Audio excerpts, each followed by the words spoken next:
Somebody called me from my husband's side and they said that I have a spiritual husband. There was nothing you can tell me when I was still single that will make me do that. I started dreaming about spiritual husband. I was having sex in my dream. At some point in time, things really got bad. And when I say bad, my business was not moving.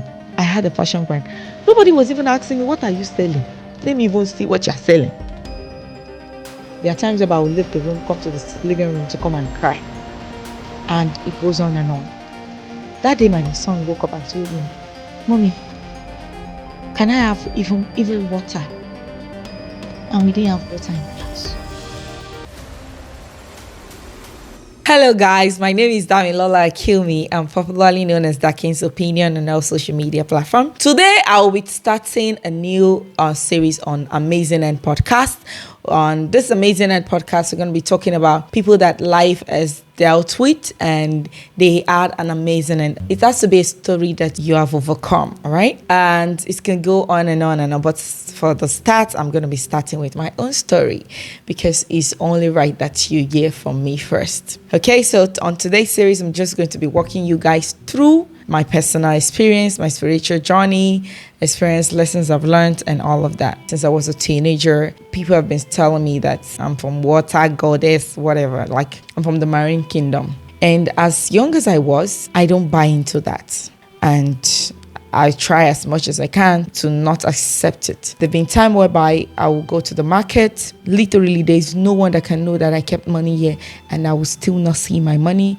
There are times whereby my slippers will get missing. And this was when I was a teenager. So I had this old spiritual and people would tell me, oh, you're from Marine Kingdom. You're supposed to, appease your mates so that they just let you be. There's this particular incident that today, it baffles me. I and my mom with my cousin sister went to the market, and where they told me to go and get yam in another place. The way you just go with, she's quite way older than me, and they just say, oh, just go and buy yam in the other place. And I went there. If my mom was not there on that day, she would have believed, because on that very day, I saw my cousin sister come to me and ask me for my money. There was a money I took to the market. I think it was about 3-5 at the time. I wanted to use it to buy something for myself. And my sister said, oh, you know what, just quickly lend me that money and I'm going to give you back later on. And after we were almost done shopping, and I went to my cousin sister and say, can I have the 3-5 I borrowed you? You told me I should quickly give you. My cousin sister was like, what? When? How? I was like, you came to me. You said you wanted the 3-5. Can I have my money back? And she kept on saying she never left my mom's side. And my mom, she testified to it that there was never a time all through in the market that she left her side. Like, they were literally together. Like, everywhere they went to, they were together. So there was no way my cousin sister would have leave her side and she wouldn't notice. This baffles me. At that point, I began to feel like, really?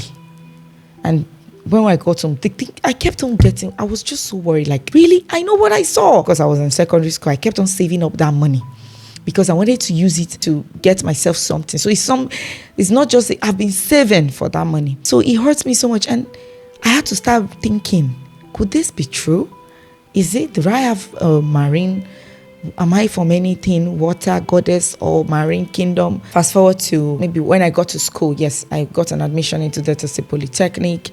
I don't know. I can't really remember what led to one thing or the other. And somebody saw vision and said that this is my water goddess. I'm supposed to just appease to them and just appease to them and just let me be, because things were not going well. Things were going south. And they told me to do this old beans thing where I'm going to have a white beans and, sprinkle it all over the house. Just like more of like sacrifice. And then I just felt like, well, that was not such a big deal. After all, I cook beans pudding, moi moi, as you all may know it. So I said, well, it's not such a big deal. Is it not just to just do a white beans pudding and sprinkle it all over the house and pray about it? That was the second time experiencing spirituality in terms of this old marine kingdom thing. Hi. I got home on that very day, like, you know what it takes to have beans pudding, like the one you actually want to eat. You know how big it is. It's not the one they sell in eatery. And it's a lot. I can remember I had to, because they told me to do about maybe 16, and I should just give it to people to eat and then keep 3 and put sugar and then pray about it and just sprinkle it all over the house and all of that. I sprinkled this thing and hey, just like that, I woke up in the morning. When I say I sprinkled it, it was too thick because, of course, we're not used to making things like that. So there was no way. It's not even like I sprinkle it like it's into pieces. There are some that were like, if I literally hold it like this, it was going to fool my hand. So I just sprinkled it and I woke up in the morning. I remember I did it maybe sometime because my mom ran a restaurant and we used to stay late until like maybe 12 sometimes. We're getting in around 11:30 p.m., sometimes 12 a.m. And I sprinkle. I can remember on that very day, my mom had always keep a shea butter on our shelf, which is our dressing mirror. You know all this, our mom now.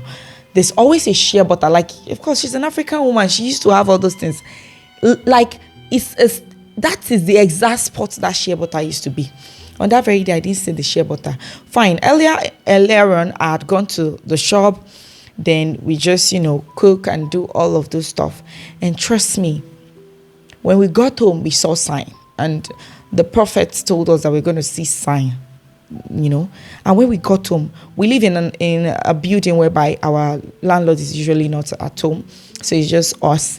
And there was no way anyone can have access to coming into the house. And rain did not fall. But where we kept our dirt, our keg, everything just got all scattered. It's like a storm happened in that compound. Like everywhere was scattered. Like, when rain wants to fall and the breeze was just blowing things all around, scatter your dirt, your dustbin, everything was in a mess. I was like, maybe if the prophet was not miles away, and if the prophet had known our house, I would have said, oh, this person knows he came to my house to scatter everything. So that was the first sign. Second sign, they said, oh, they were angry with me. I've waited too long. We wanted to use shea butter. We couldn't get shea butter. They said we should use sugar. I went to knock on the door of this woman that sells sugar. I knock. This woman has a beach store. There is no way she will not have sugar on that very night. She didn't have sugar. At first, our first option they told us to use was honey. There was no honey, so we went out to buy sugar, and we didn't see sugar. Then we started looking for sugar, shea butter. We didn't see. At some point, we later sprinkled it. Lo and behold, in the morning, I did not see anything. There's a way you sprinkle something. You sprinkle this thing 12 a.m. And because of the nature of our job, we still have to wake up early to cook for people. We woke up early. So there should be, even if it's a little, let's even assume our house is full of so many rats. There should be a little, at least, little small, like just a very little piece of that white pudding, which is the ofuloju. They call it ofuloju in Yoruba language. Or some people call it, I think they also call it ekuru. Yeah. And I didn't see anything on the floor. I was amazed. Like, really? Does these things really? I do believe they exist, but not in that manner that they are so real that they could, just perform some things in the physical realm. I let that slide because it was just something they told me to do to, get them off my back. So I didn't think of making it a doctrine or making it a way of life or doing a ritual out of it. So after that time, I just went on my life. Nothing was going on. I did my ND National Diploma in Delta State Polytechnic and I finished. And then I've been courting with my husband, which I'm married to right now. We're courting and then we started raising family. When I just gave birth to my son, somebody called me. I'm not going to mention name, but somebody called me from my husband's side.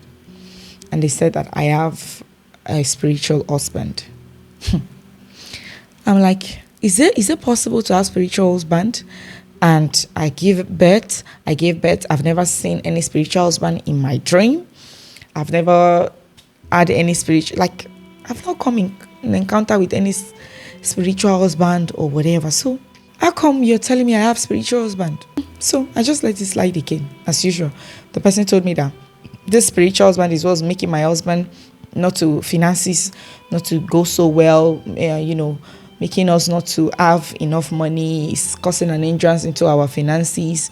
Then until I appease to the spiritual husband, my husband is not going to do well with his finances and all of that. And that's why we've been having this back and forth. I was like, okay.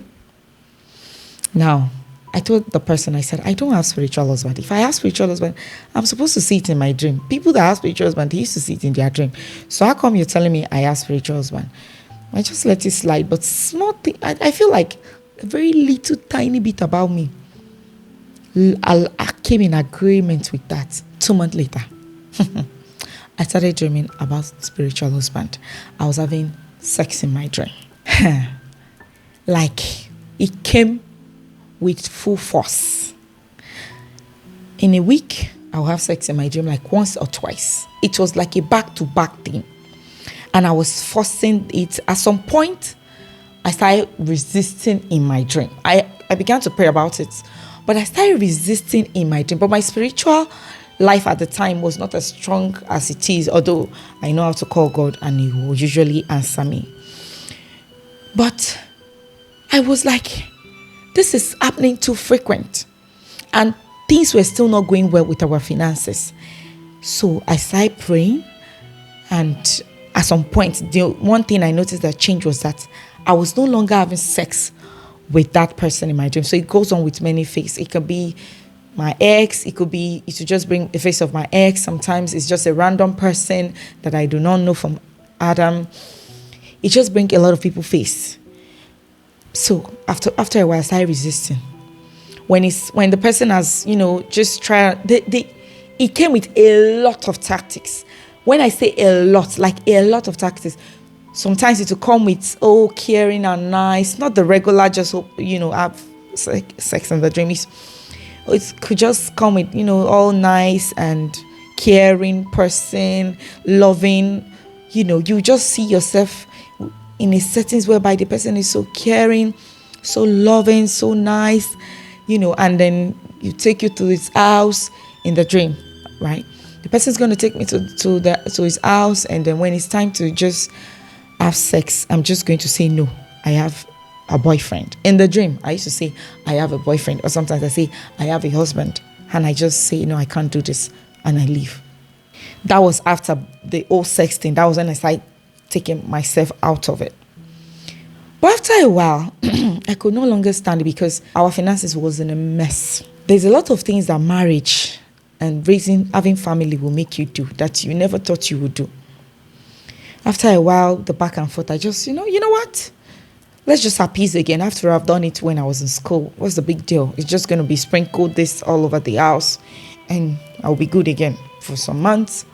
But this time, the person that saw that old vision, which is false, by the way, told me that I will need to really, really do it in the real way. In this way, I'll have to ask them, what do they want from me? So we did some kind of consultation, which is spiritually, right? And they consult the gods or the spiritual being, and they said, okay, they want me to do this. I should buy goats. I should buy a fowl. I bought all those things that they said I should buy. And then they were going to take me to water, I did everything they said I should buy. So I had 2 calabash. Because of the nature of the one I did, you were to cut the goat head and keep it in the calabash. And of course, it can't be in our apartment. So we had to, there's the person in charge of the priest. A lot of people keep their calabash with him. So he's like, that's what he does for a living. And he's known like he's a president of that state. I will not mention the state, but he is the president. They call him Kabiyesi, like the king when it comes to traditional things. So they said we should do goats. So I cut the goat. They asked for some things, biscuits, sweets, Fanta, egg, blah, blah, blah. They said we gave us list, and I could remember clearly it was around 80,000 nairas and some change. So we that have been having issues with our finances, when we accepted that we were going to do that thing, it's only a matter of days.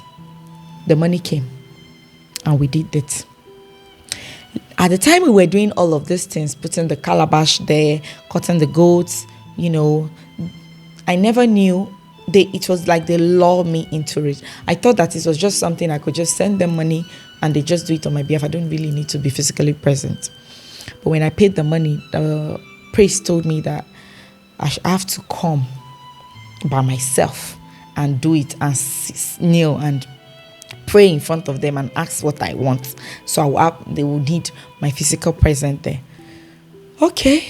I said, well, what's there? I can just go physically, do what I want to do and just get out of there. When I got there, the man said, you know what? You would have to stay here for the night. There's a vigil you have to do, which means you will dance to this your calabash, because it's like they are welcoming you now that you have accepted them. There's a celebration going on in the other world. So I have to be there. I'll tie a white wrapper, put all this whole chalk on my body. I was, I prayed there. They cut the goat. They tell me to eat out of it and share the rest. It was like a church. They do this thing like they are doing night vigil, like they are having a vigil. So people come there, like you see the way churches will have Wednesday program, Friday, they do it that way. So they usually have vigil once a month too. So that time, it fell to the time they were having their vigil. So they told me I have to dance, and they put chalk on my body. And they said, oh, my husband cannot come in. There's this old doctrine. They call an elderly woman to put all the chalk on my body. I tied the wrapper and I was dancing. And they told me to carry the old calabash, which not just the calabash where all this old goat's head is now.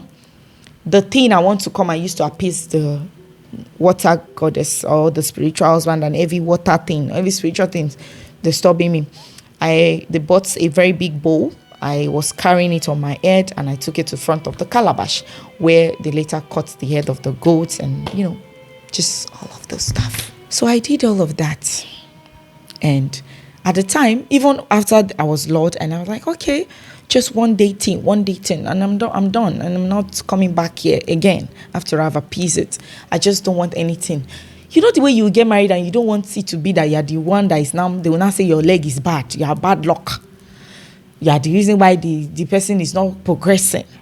So I did all of that, like something I would not do when I was, there was nothing you can tell me when I was still single that will make me do that.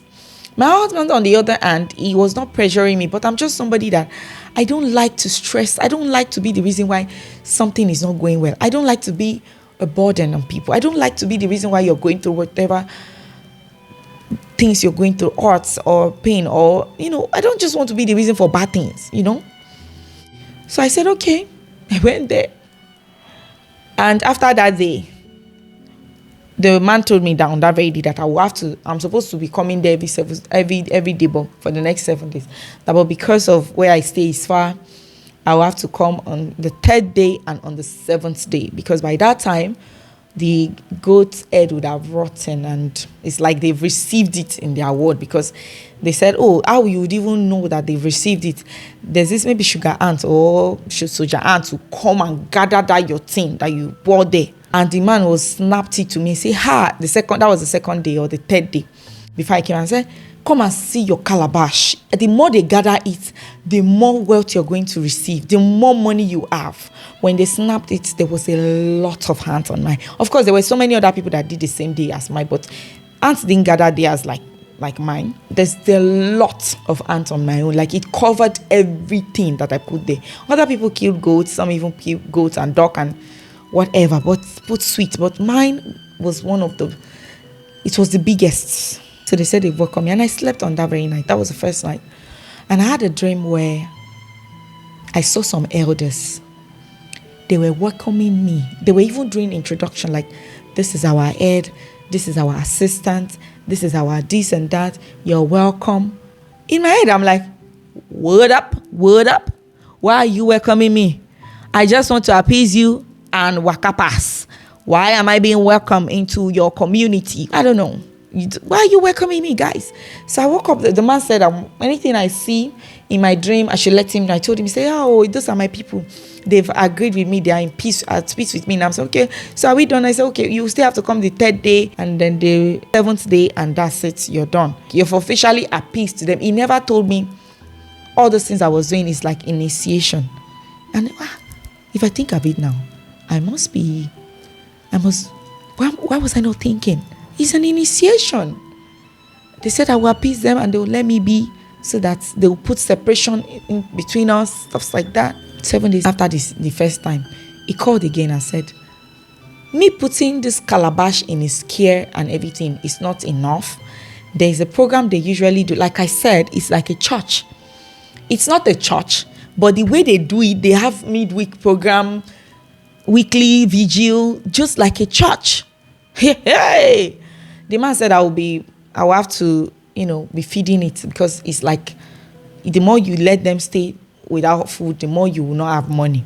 So I have to be feeding. I was so angry. I was like, why didn't you tell me all of this, that I'll have to be feeding? He said, yes. He thought that I should understand that that's how it goes. I said, no, you didn't tell me I will have to always feed it every 2 weeks at least. He said, if I can be doing it every week, that's nice. But if I can't every 2 weeks, I should be sending money, maybe 5K or whatever amount I have, so that they can buy things and just help me mention my name and pour it on the calabash, so that it will know that I feed it again. I said, okay, no wahala. After a month, I didn't succumb to it. After a month, he kept on calling me, and things were going south again. It's just few months, maybe a month or two. I said, he called again and said, I've not fed this thing.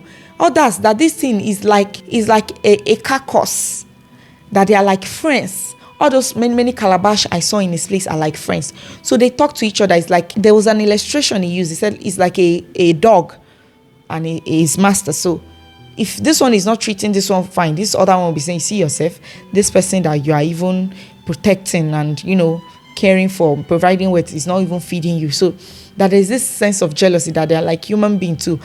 I have to feed because others are being fed. Only my pot is empty. And at the time, things were going south again. So I said, okay, how much will it take to feed them? He said 5,000. I sent it again. They did all they want to do. He said, should he snap and send to me so that I will know that? Yes. I said, no, there will be no need for that. And after a while, a business that I was doing, this business started when I first did the first calabash, which is the 2 calabash. I said one, it's just a calabash. I keep them with the man. So after that time, business was going fine, everything going smooth. And 5 months after, I woke up one morning with the phone that I was using, and this business I was running at the time needs review. I woke up one morning, I plugged my phone. There was nothing wrong with my phone, and I tried to unplug my phone. My phone went blank. In my head, I'm like, okay, maybe it's just a screen problem, or there's just something with the charging port. Let me go to Computer Village. Let me just have it fixed. And I got there and they say my panel has spoiled. And that business I was running then, I was running it on WhatsApp. There was no other means to get a review. And it's a business that without review, you cannot sell. So that was just the little money I was able to gather. Because of the tension in it, the fear at the time, I didn't know that anything that brings fear is not from God. They might say, we've waited too long. You've not feed your people again. Blah, blah, blah, blah. So now this time you need to buy the goats. We'll ask them what they want this time. It's not just what you have. We'll have to ask them. The little money I was able to gather before the phone spoiled, I gathered everything. There was a money I locked somewhere. I don't know, 50 something, maybe 50 or 60,000. I gathered everything. My husband added to read. Like I said, things was going south again. I gathered it. I went to use it to buy goats. This time, I even had to use my 2 legs to go. The first time I gave the man the money, but the second time I was so intentional about that. The things can't go south. I went there. I bought the goats, asked them what they want again. They mentioned they want goats, female. I want something. I can't really remember again. Little did I know that I was getting myself deeper and deeper into bigger mess. I didn't know that the main issue, the bigger one, the bigger Shege Pro Max was coming. I thought that my phone panel was just the only thing. After a while, I did that. I didn't see significant change. It was like I was forcing things to work. And I told the man, I said, this thing, I didn't see changes. At least the first time I saw changes, he said, well, because you're angry, I should give you some time. It's not magic. I said, but the first one, I saw significant change in like a couple of weeks. Things were moving fine. He said, well, it's not magic. I should just chill. And things started getting worse and worse. At some point in time, things really got bad. And when I say bad, my business was not moving. Nobody was even asking me. I had a fashion brand. Nobody was even asking me, what are you selling? Let me even see what you're selling. I was so down and frustrated. I would be running advertisement with the little money I have just so that something is working. Nothing was working. So, in between all of this, I started going to a church. I was attending Daystar. At the time, we had no money because we are not somebody who really believes in going to church before. We usually believe that, you can just serve God from anywhere. So far and like I said, I know how to talk to God and He's going to answer me. But, I just in and out.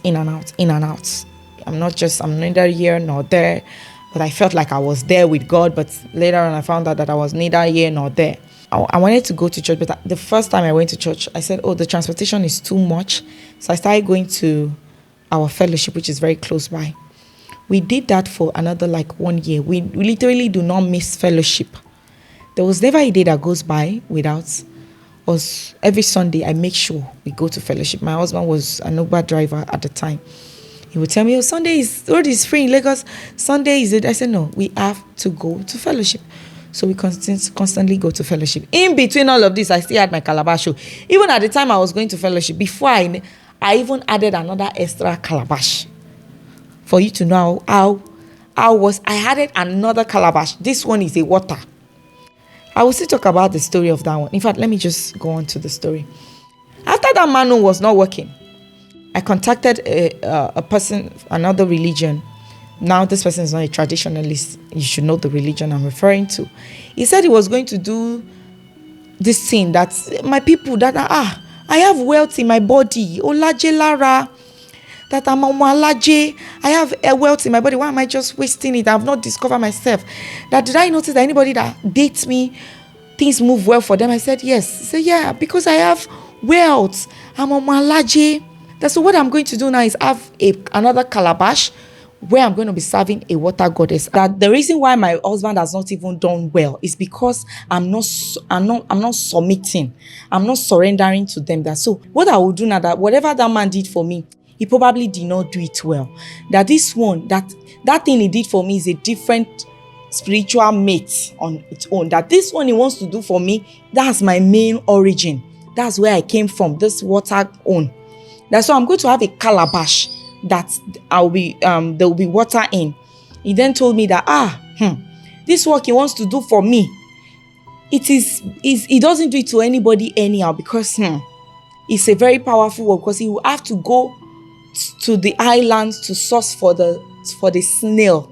There's this particular snail that it says people that are, I don't know, this is not the regular snail we all eat. It has a very thick shell, like you can literally, it's like a rock. So he says, and the time to catch the snail will be that you go there very early in the morning, that there are people that used to help them catch it. You have to catch it live. You will remove the snail inside by yourself. And then how you will know the one that is good, when you put it in your ear, it's going to be whoo. I said, okay. And this person is more like, I've known him way back when I was still a teenager. During all those teenager times, I said, they've been prophecy and vision, people seeing vision to me that I'm into one mate, one water goddess, blah, blah, blah. So he has always known them, but I never used to give them the audience. So after that thing surfaced and we saw him again somewhere, and we said, and he said, okay, we should come and see him. And he explained that what is because that if I put that thing in my house, I should trust me. I should just put the water. I will see that without doing anything. I woke up the second morning. Water that was almost full to the brim in the calabash. It's like the water I met there. Hey. Very, very little. Like even the shell, which is the snail thing that I said they caught early in the morning. They said that's the original one. If I want to do the original one, that's how they would do. That snail that they caught in the morning, the water was even below the snail. for you to see, like the snail was inside the water, down the calabash. But when I woke up the second morning, the water has reduced to the very bare minimum. I checked. Was it leaking? It did not leak. Did anybody take it? No. I kept it in my house. It's a clean, plain water. But what was just there was this shell of snail and the very big one. And trust me, when I remove that thing from the water and I do like, oh, it used to sound. They also told me not to let my husband near it because my mates will not be happy about it because it's about me and them. So my husband should not near my calabash. It is about me and them, that all he needs to be doing is to be taking good care of me. If he doesn't take good care of me, he's going to face the wrath of my mates. So he has to always take good care of me. I succumb to that one. That means I have 3 calabash. 2 as animal and all of those stuff. White pudding, which is the moi moi, which we know as ikuru, ofuloju in it, in the traditionalist place, right? Now, the second person now said I should put it in my house. That me keeping it in that man's place is not the right thing, and that's not the mate I'm supposed to. It's like that's not the institution I'm supposed to register to. It's these people that is my main people. So he said, and that man did not know what he's doing. I'm supposed to bring it to my house so that when they come, because they will constantly come and visit the place where the calabash is. So it's the place the calabash is that the blessing will likely be coming to most effectively. So I have to put the calabash in our room so that the blessing will be coming to. Hey.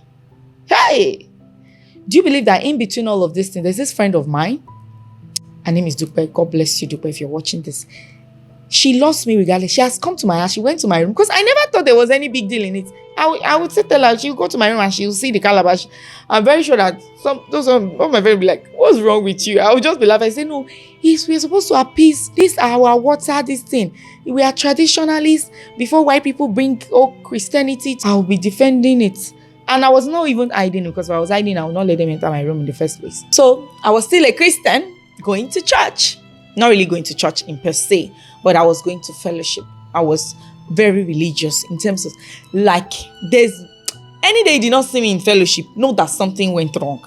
But I just started this for like a year. So it has not sink in. I'm just still finding my way about this new.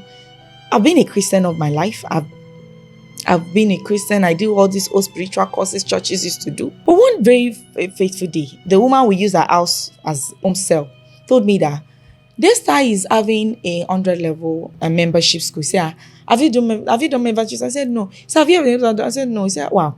And you've been coming to this stuff for almost 1 year. You've not done membership school? I said, yes.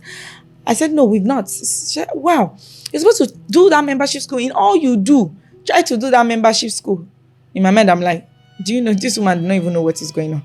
We could be early feed. You want us to be transporting ourselves from here to Ikeja. At the time, I thought that our branch is only in Ikeja, and then I found out that there was one in Alimosho. So I said, okay. I said, but it's far. He said, no, there's one in Alimosho. I said, okay, then we're going to go. And just like that, I told my husband is somebody who works with facts. You can literally not tell my husband that you have no money and supernatural something will happen. His emotional quotient is very high. It's very low. So his IQ, intelligent quotient, is very high. So if you know people that have high IQ, they don't do well when it comes to emotions and faith and all of that. It will take a while before they understand that faith is not about what is possible. It is even about what is not possible. But God will make possible. So I was like, you want me to leave Sunday that the road is free? There will be no traffic to look for money for this house to come and be going to church. Why don't we just go to fellowship? After all, we've agreed that before I even allow my husband agreed to be going to fellowship in the evening, like leaving the Uber job and coming to meet us latest, he should be here by 5 so that we can go to fellowship. It took almost a year. So even him succumbing to that, I'm trying to upgrade him to another level. It was not sitting well with him. But I don't know, one way or the other, he agreed. And we missed the first one because we had the back and forth. I was trying to convince him of how important we should just do the 100 level. And he said, okay, you know what? Let us just go. But his but was that, don't ask me for any money. If there's nothing in the house, you know that this Saturday and Sunday is my main day that I used to work. And don't ask me for anything. If I tell you that I don't have one, just let it be. I say, okay, no problem. So we had an agreement. And then we went. Thursday, I did this. I went to church, and after the church, we had the 100 level. Nothing too serious. Just the regular. They taught us on Holy Spirit. They taught us about raising role model, Christ-like, normal school things. And the last day, when they say the last day is everybody's day, I believe it now. Pastor Timmy Mogaji, I've not shared this in my church. I'll be sharing it maybe after this podcast. He taught on the word. That thing sank him. It was like he was literally talking to me. He said, if you do not know your place in Christ, you will be tossed around. Somebody will tell you this. Then they began to break it down about how anything that brings fear is not from God. When a prophet sees a revelation, I began to flash back to the first time somebody called me from my husband's family and said that I have a spiritual husband. It was a matter of fear. At the time, my mother came to do omogo. You know parents now, she too, she was good. I was like, yeah, spiritual husband. But she was like, if you have spiritual husband, how come you have a child? Because most people that have spiritual husband, they can barely give birth. They could barely conceive, let alone have a child. But she was like, well, it brought me back to how I've been tossed around. First, somebody from my husband family told me I have a spiritual husband. Secondly, I went to a traditionalist to get 2 calabash. And when that one stopped working, I looked for another stronger person, priest or oracle, to help me with the spiritual thing that might be disturbing my husband. My business was not going fine. Everything was going south. At the time we started going to this 100 level, when I tell you, it was a tough time. These were times whereby in between all of these things too, we were trying to travel out. So many things was going on at the same time. And my business was no longer working. At some point in time, I had to sell my machines because the business had a lot of gap for like almost 1 year. Nobody say, what are you selling? So what's the point of keeping the industrial machine and everything I had? So I just thought, you know what, let's sell it. At the time, the business was not moving. If my husband goes to do Uber, he's going to come back with his car getting spoiled. And what thing that would be wrong with his car will be so much so that even the money he has made in 2 weeks will not be able to fix it. And he still needs to run the family. Things was going south. There was a time in between all this 100 level. It's a spiritual growth. They call it membership school, but it's just helping you with spirituality. That's the first step. At some point in time, I had to leave my job. Like after selling, I still had manual machine, but at some point I had to just leave it, dust my paper like this, and go and look for a job. In between all of this, the job I was doing was 60K.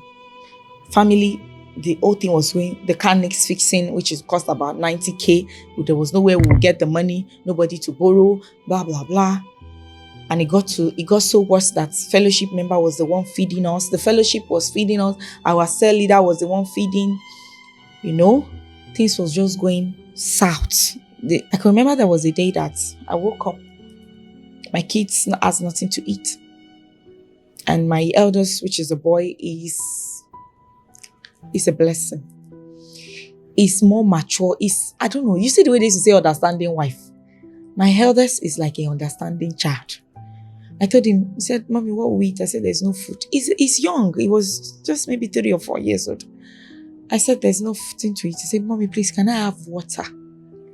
I nearly cried that day because at the time I already had my second child. And before I had my second child, I also had a year before I even decided to conceive, I've been having dreams about seeing my child, seeing me. Because each child I want to give birth to, God shows me the gender. So I've been having dream about a baby girl, even to the skin color. So when she was fair, I was not surprised. And I succumbed to that after like 1 year. I said, okay, God, because the dream kept coming back to back. My husband was having the dream because it was me first. And I was telling my husband that at 6 months after, I said, I've been dreaming about a baby girl. For the past 6 months, I've been dreaming about baby girl. But my husband is not buying it. He said, is this baby in this condition? No, don't even talk about baby now. So I said, okay. Later on, she started having the dream. And then we both agreed that we are going to have a second child. It was not like everything was all super, super rosy. But we just say, you know what, let's just have it anyways. And then, that's why during all this trial, what hurts me the most, I used to tell God that, why did you let me have a second child? If you know that we are going to face so much pain. I was breastfeeding my second child, which is my daughter at the time. I can remember some days I will have to cry. And because I have to be strong for the family, like I said, my husband is not somebody who really, really believes in faith in the beginning. He's someone who thinks 1 + 1 is 2. Can't tell me 1 + 1 because his faith to become 4. So I have to be the strong one for the family. There are times where I will leave the room, come to the living room to come and cry. And it goes on and on. That day, my son woke up and told me, "Mommy, can I have even water?" And we didn't have water in the house. We used to drink sachet water, but there was no sachet water in the house. I told him I had my man, somebody brought clothes, which is, I was being paid not too much, but it's better than nothing. I could not afford to pay staff again because I had stylists, I had staff. I also even have external stylists just in case we are too busy, but I had to be the one sewing. I've always loved the management part of fashion, but not me being the person sewing.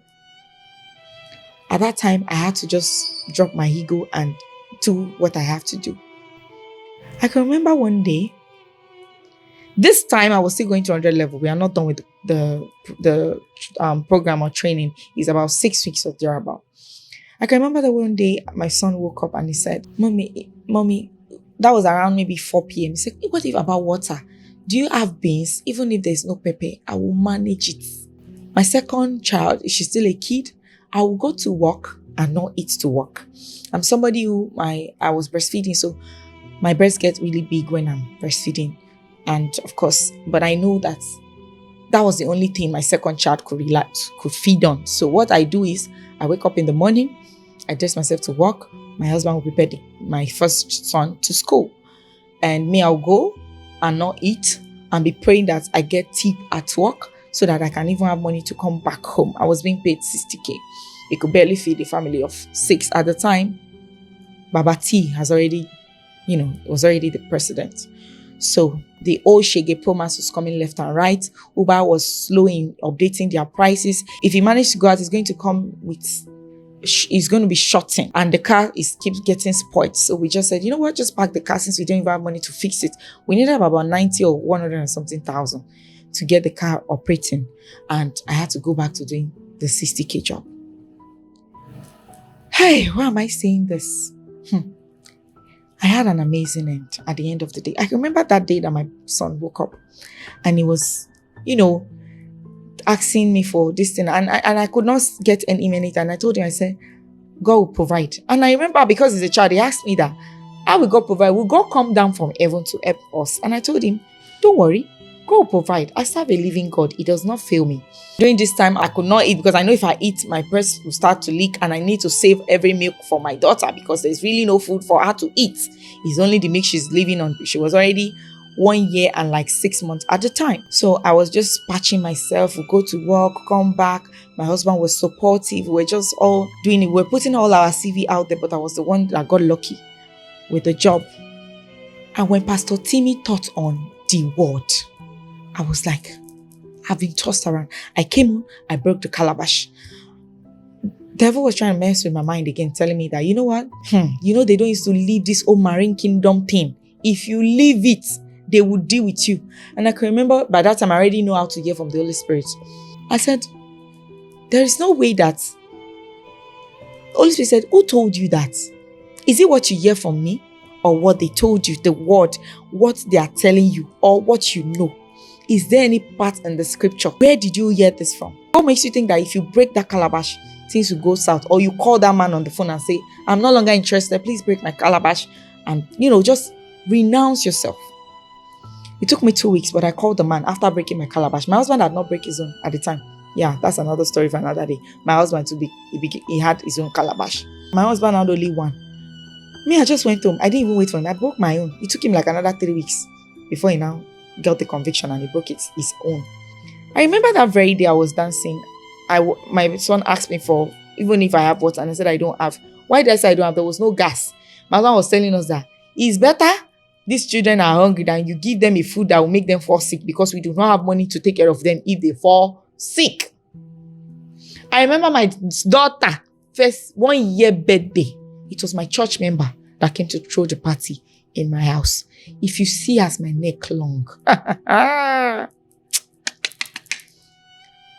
They literally came, bought cake, did balloon, my cell leader. Hey, Mrs. Siju, God will bless you. Mrs. Siju, she and her husband, I believe, of course, the husband will probably be supporting finances, but our presence was there. She brought keys from her compound.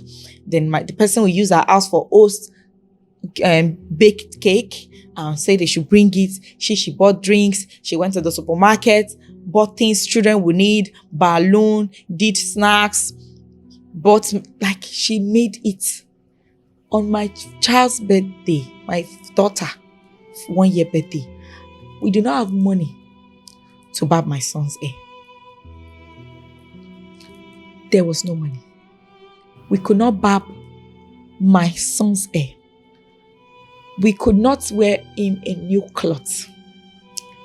My daughter, I had to just buy okrika. I had one small money. After, I think somebody tipped me or something, I just got small money and I bought that okrika. My son, on the other hand, he was even feeling moody. It was a cloth that he has outgrown the clothes. We polished one shoe that he has at home. I'm trying not to be emotional in this video. We could not barb his hair. The picture is still on Instagram. And this woman came. She was so supportive. She made us not feel, she didn't go to shop on that day. They came like surprise. She drove in, brought people from her house. The kid had fun at least. And then we went back. And I'm always hesitating. She would tell me, ask me for this thing. He's in benevolent unit. She didn't want me to feel, but she said, it's not me that is giving you. It's from the church. I know that there's benevolent, but she'll say, ask me.